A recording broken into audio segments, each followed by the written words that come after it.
Hey guys, welcome to our channel. So in this video I'm going to show you how to rearrange products in Shopify.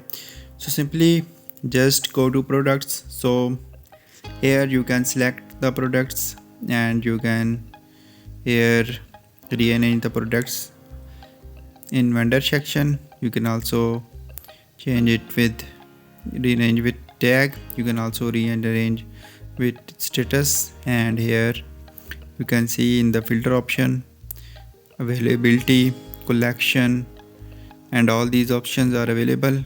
So just you can select one by one, and how do you want to rearrange your products. You can also use all these options according to your need. So in this way you can easily rearrange all of your products in Shopify.